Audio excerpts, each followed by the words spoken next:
Welcome everybody to CALLOUS Invitational 5, the third place match. If you guys have come this far, you should know what is at stake here and how these players got here. We'll do a very quick review and then we'll get into it.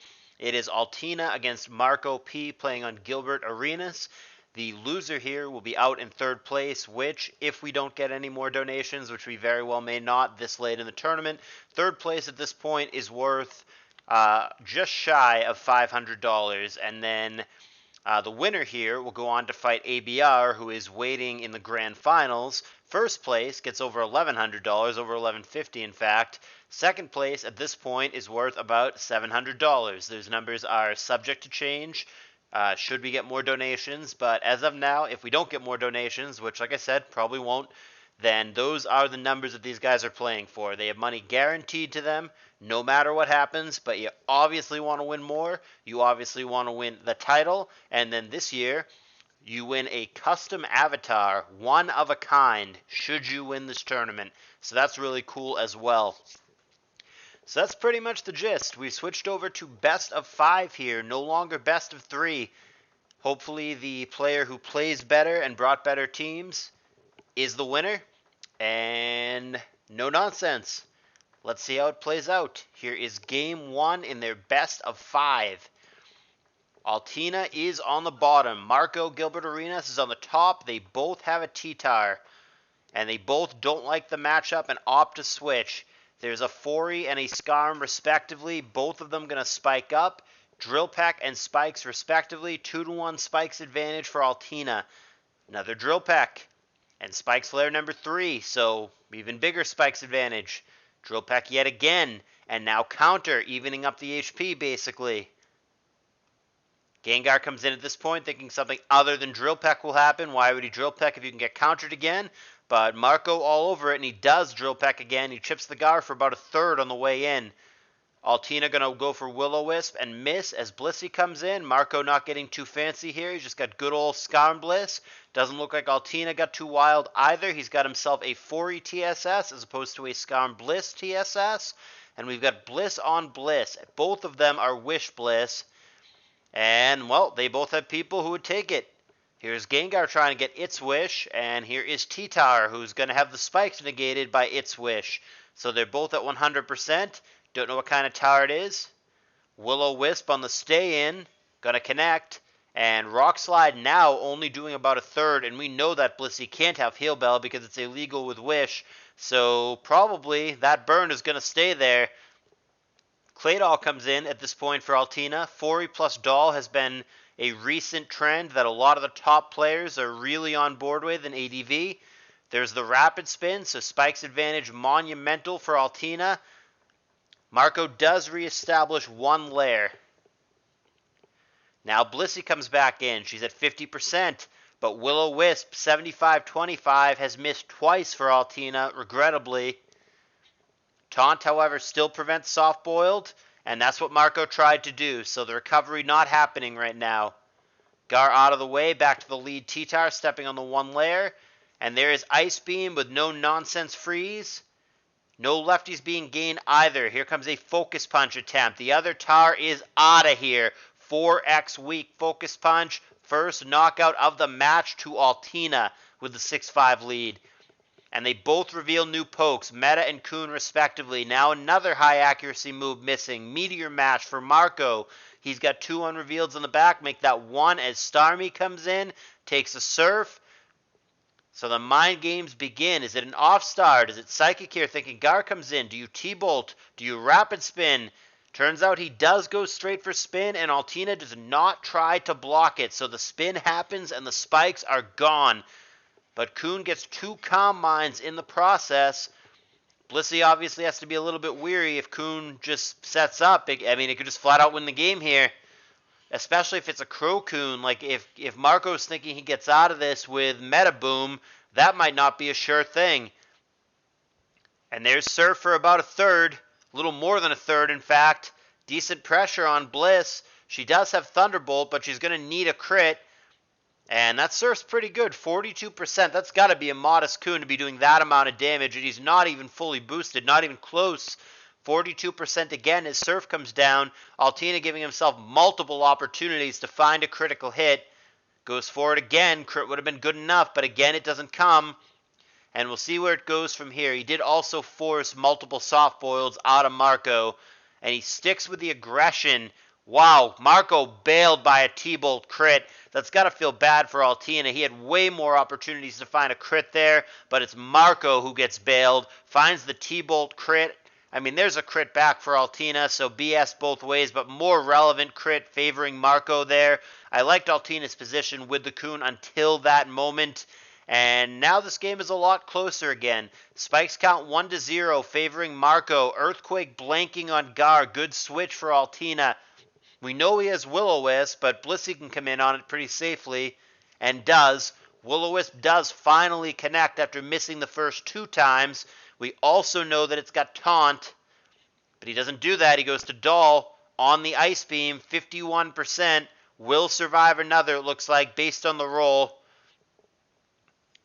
And last poke Mence revealed, probably on Earthquake. No, Rapid Spin for Altina.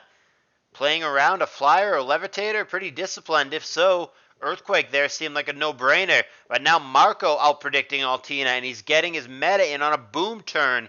That leaves us at a 4-4. I think Altina was hoping to hit anything other than the meta with that boom. And the poor Will-O-Wisp accuracy, 75-25, has become 25-75. The poor accuracy continues for Altina as he misses a third Will-O-Wisp.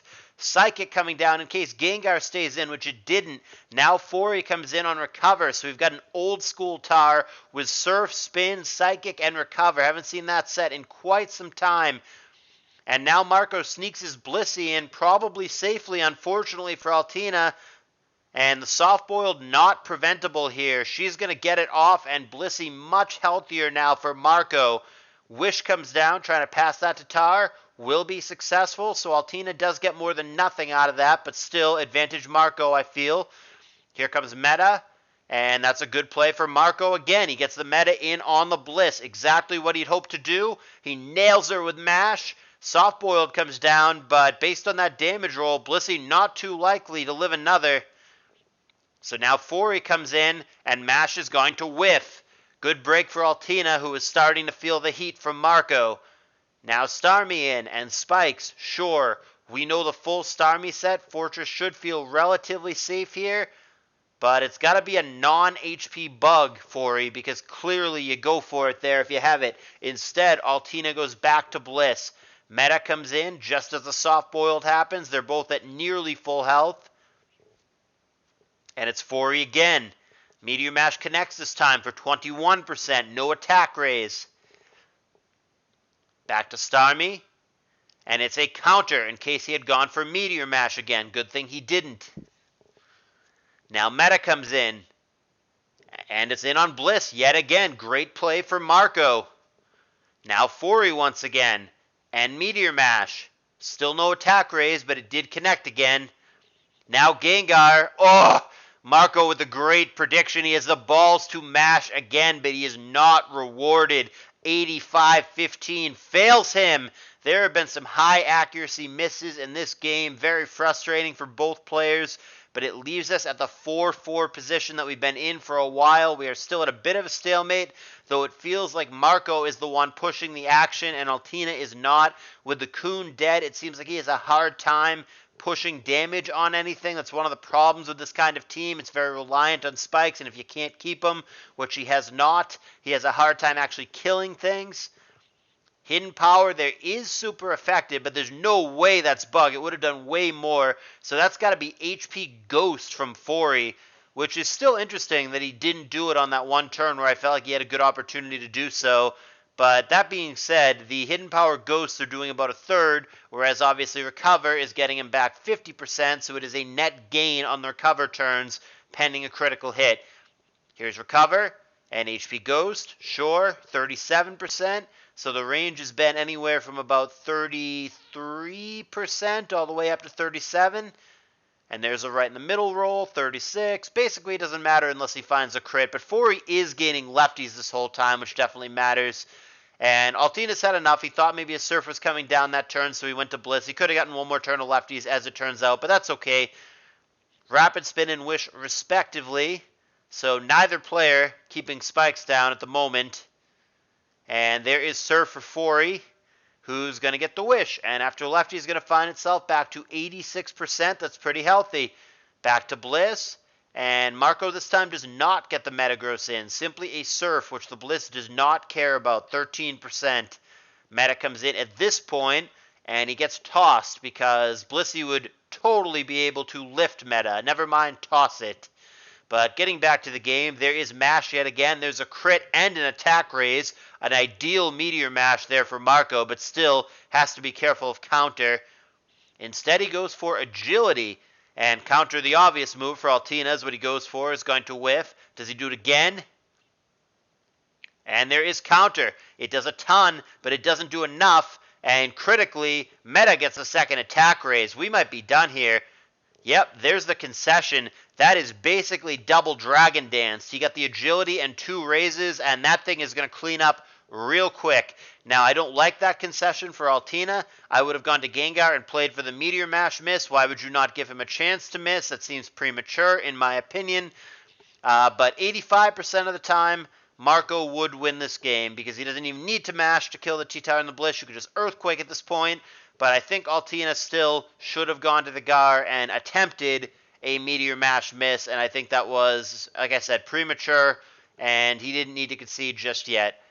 Nevertheless, Marco wins game 1. It is a best of 5. We might be here for a hot minute. That was only the first game. So seatbelts on, strap on in. Let's get into it. Here's game 2. We'll switch sides for continuity. It'll be Altina on the bottom and Marco, Gilbert Arenas, on the top. A Jinx and a T-Tower respectively. Stays in to eat the lovely kiss, and it's not Lum. He's going to be hit and remain asleep. Of note, the Jinx does not have lefties. Might be looking at something like a Thief Jinx or a Never Melt Ice Jinx. Meta comes in, as does Zapdos, blinking Earthquake. And Swampert is going to be met with an immediate substitute. Interesting that he's switching Swampert into Zapdos here. And there's Hidden Power, but he doubles back to Ludicolo. Hidden Power Grass there is what we're looking at. Neutral damage on the Ludicolo. Thunderbolt is not neutral, or it is neutral, but it does a lot more. 50%. Ice Beam pops the sub, but there's no chance Ludicolo can live another. And yeah, Coolmon doesn't do a whole lot of anything in this particular game. Simply dies to the Thunderbolt. And Altina, as he was in the first game, is off to an early lead. Rachi with Body Slam is going to fish for the para and get it on Meta. Follows up with Fire Punch for 48%, only to be met by an over-prediction Psychic for Altina, perhaps thinking that the Swampert was going to come in, which of course it did not. Fire Punch coming down again as Celebi switches in. Those Fire Punches are doing a lot on both targets. He's got to have some amount of special attack investment to be doing those kind of chunks.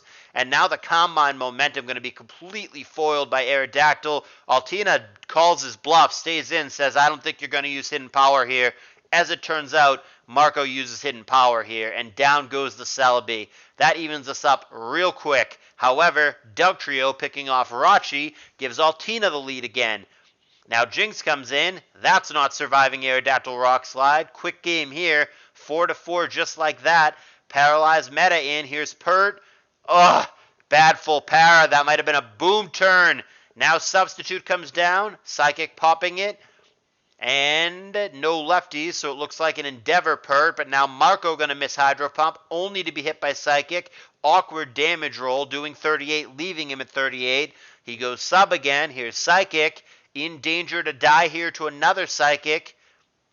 Gonna go for the safer Endeavor, but another bad full para for Altina. Now the Pert is a real issue. He needed to not be fully paralyzed there so we could simply trade with Pert. But now the Pert is going to effectively get a 2-for-1. No, he can't even survive the Hydro Pump. He might be boned. Altina all in on Kingdra. Endeavor gets him down to 14%, and he gets the rain going. But Marco's Cheetar is still alive, and here it is. It makes sand, and Altina not able to make the play of rain dancing again there. And that crit was actually bad for him, because had he not crit him there, the Cheetar would have survived, And then he could have just gone for a rain on the following turn while the T-Tower remained in and slept, and Altina could have been in a good place, but he didn't do either one. He didn't rain dance for a second turn in a row as the T-Tower came in, and he got an unlucky crit. And between those two factors and the bad full power on the meta where he would have killed the Swampert, all of those pieces of variance just too much, and Altina finds himself in an 0-2 hole pretty quickly against Marco. Neither one of these games are too deep. Man, I mean, Marco's in great shape. He's looking to book himself a rematch with ABR, but I would never count Altina out here. He is having a career year. He won GSC Cup. He's in the Classic Playoffs. He defeated Star Master, a heavy favorite, in round 1 of the Classic Playoffs, and here he is with a guaranteed money finish in this tour. Not to mention, we have seen back sweeps in CALLOUS Invitational best of threes, or best of fives rather. The one that immediately comes to mind is CALLOUS Invitational 2 Grand Final Set 2, Cowboy Dan against the Linear Curve. Linear had a 2-0 lead, and I don't know what the odds would have been in Vegas or with your local bookie that Linear doesn't win from up 2-0 in the Grand Finals. But somehow, someway, Dan rattled off 3 in a row and became the CALLOUS Invitational 2 champion. Altina, very capable of doing the exact same thing here. I have seen in my Pokemon career so many people start out down 0-2 and rally back. Don't count Altina out. Nevertheless, Marco with 3 opportunities here to win a game and book himself a $700 plus prize and a ticket in the Grand Finals. Can he do it? Altina needs to rally back. Here is the 3rd game. We're going to have to just take it one game at a time. Altina can't win Game 4 or win Game 5 if he doesn't win Game 3. So let's start there. He's on the bottom. Marco's on the top. All 3 times, Marco has opted to lead with T-Tar. Altina has switched his leads up every time. This time it's a Zapdos, but he doesn't like the matchup, and he goes to Pert, DD, and Double Edge. Hydro Pump a lot, but not enough. T-Tar alive. There's Protect. And Double Edge again, willing to sacrifice himself to get big damage on the Pert. Maybe, maybe not. He has a Dugtrio to follow up with. We'll see momentarily. Turns out he does not. So the early lead has gone to Altina in all 3 games. Altina's gotten the first knockout in all the games, but he hasn't won a game yet. So we'll see what that actually means. Hidden Power Grass comes down, doing not a lot to Celebi. Toxic put a bit of a clock on it, but a lot of Celebi these days are Baton Pass, so the clock doesn't really matter if he can give that boost to somebody else. He's going to go for Hidden Power that is not Grass or Ice, so that's got to be HP Fire if he's making that play, and it's coming back neutral. But again, Marco has opted for the Aerodactyl, and this time, Altina gives him credit that he'll click the move. He didn't do it last game, and he paid dearly, and ironically, this time Marco doesn't click the move. He goes Rock Slide. It's going to hit the Scarm twice, and 1 spike later, he is out of here. That might be Adamant Arrow based on the amount of damage it's doing. Either that or it's something along the lines of YOLO Scarm, but he's taking a lot from those Rock Slides. Zapdos comes in very briefly, BP out. There is a Dougie in the back for Marco, and Altina immediately Earthquakes into the Zapdos with a perfect sniper prediction and gets himself a nice 6-4 lead. Thunder Punch for Marco. I like mixed meta, but doesn't seem all that exciting at this very moment. And Celebi comes in thinking that it's safe, which it probably is. HP Grass is usually on the Thunder Punch set. Celebi just doesn't have a lot to fear. BP to the last poke of the game. Everything revealed now. It is Rachi for Marco. And it's an Ice Punch. A little less than a third. And Calm Mind comes down. Celebi has shown Calm Mind and HP Fire only.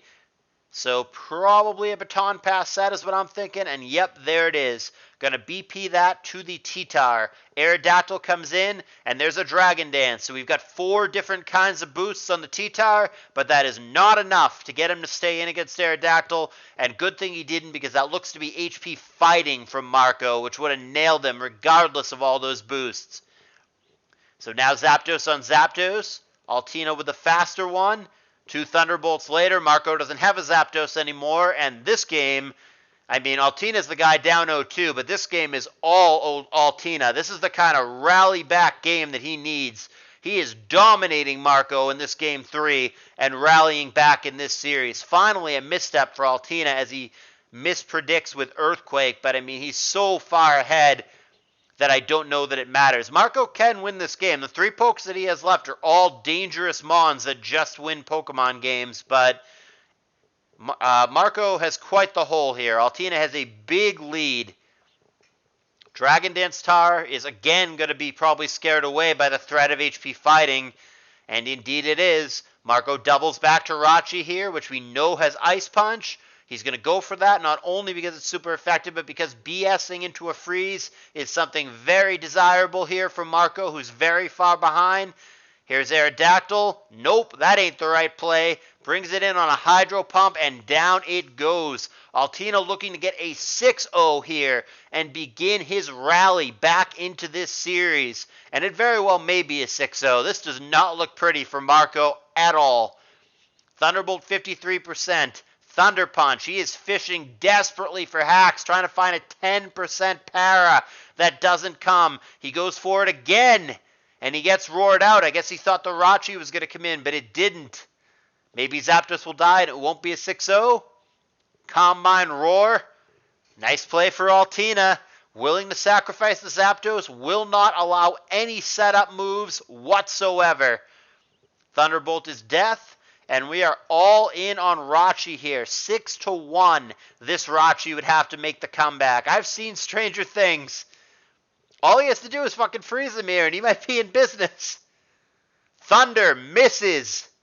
Earthquake. Well, that's going to make it a lot harder. He now needs to crit or freeze him. Goes for the freeze. Doesn't get it. And there is the bounce back 6-0 for Altina. We are not done yet. He was down 0-2, and he crushes Marco in a statement Game 3. We are far from over. Altina back in the series. Let's go to Game 4. Same situation. Marco in the Grand Finals with a win. Should he lose here, he'll have one final attempt. It'll be a one-game winner-takes-all Game 5 if we get that far. We'll switch the sides for continuity. Altina on the bottom, Marco on the top as Gilbert Arenas, and for the 4th time out of 4, he has led Tyranitar, whereas Altina has had different leads in every game. This time, he's got a Magneton switching into a Skarm, and that's going to work. Spikes, Thunderbolt kills him, and again, all 4 games, the first knockout goes to Altina. Porygon 2 coming in for Altina. I gotta say, I'm surprised. That's not a Pokemon that I thought he would have brought with his tournament life and the money on the line. But here it is. He's putting his trust in the duck. Porygon 2 has come out. And Marco sticking with the boring Skarm Bliss. This actually looks a lot like his Game 1 team. It might be his exact Game 1 team. The 5 pokes so far are the same, and I believe the last would have been Starmie if this is the exact same team, which it may be. Meta on Meta. Becomes Gyra on Meta, and becomes Salamence. So they both have the same idea. Blank the EQ, and get something in that has Earthquake. Altina doesn't like it. He goes back to his own meta, and there's a Dragon Claw from Marco, which, I mean, will be good enough. Should he Dragon Claw again here, that'll get it done. Here's the P2 switch, and that's going to eat a Fire Blast instead. Does about a third. No big deal. Can recover that off. Should be A-okay. Here's Bliss. And there is the recover. So Porygon 2 back to 100%. Altina still with the 6-5 lead. Unrevealeds on both sides. T-Wave and full para. Sure. Not a big deal on a natural cure poke, but worked out fine. Here comes Lax for Altina. Previously unrevealed. Eats an Ice Beam. No problem. 14%. See if he's got Focus Punch here. Here's Mence, which is probably checking for something very much along those lines, but that's not what he gets. He finds a Curse. He negates the attack part of the Curse, but the defense boost is there. Dragon Claw, 21%. Who cares? But an over-prediction Earthquake for Altina, hoping to hit the Tar or the Meta, neither of which occurs. Now the Meta comes in, and it's Curse number 2. 1 attack boost, 2 defense boosts for the Lax. Good scouting for Marco. Protect for Boom. Nope. Finds Earthquake again, but again, good scouting for Marco. And now he just booms himself and gets what I think is an irrelevant crit. So that trade is going to, of course, simply leave us in a 5-4 situation with Altina in the lead. He shows his last poke Hera, which is immediately intimidated down. We see that the Heracross does have leftovers. Porygon 2 comes in to check this. Dragon Claw, 32%, not a huge deal. Once again, can simply recover it off. Dragon Claw. That crit is terrible for Altina. That's real bad. I liked his position in this game every step of the way until that turn. All of a sudden, this is way closer than it needed to be. In fact, I think Marco might have the lead. And that Thunderbolt is going to not kill Gyra. I mean, that would have been even worse for Altina. He hangs on by the skin of his teeth, and he manages a trade with Double Edge. But man, I mean, maybe he's EV to always live that, but had Thunderbolt killed there, Altina would be even more up a creek without a paddle than I feel like he already is. This game got broken wide open with that Dragon Claw crit on the Porygon 2. That was so unfortunate for him.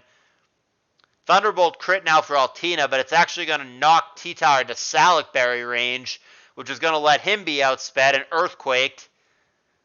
Altina all of a sudden is looking quite dire. Earthquake. Very weird to see Heracross with Earthquake, but here we are. 2-2. I mean, Altina is going to need an Agiligros and a Fire Blast miss to have a shot here. Yeah, it's not even going to be good enough. I mean, he's just going to Dragon Claw or Brick Break. Good enough.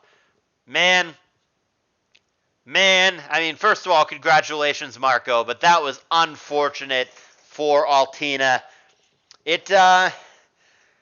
Yeah, I mean, this series was actually pretty fast. None of the games were super duper long. It felt like most of these were pretty quick. The final score is 3-1 with Marco P over Altina. Altina is going to be our third place finisher, and Marco P is going to get a rematch with ABR in the grand finals, in which he's going to have to beat him in 2 separate best of 5s.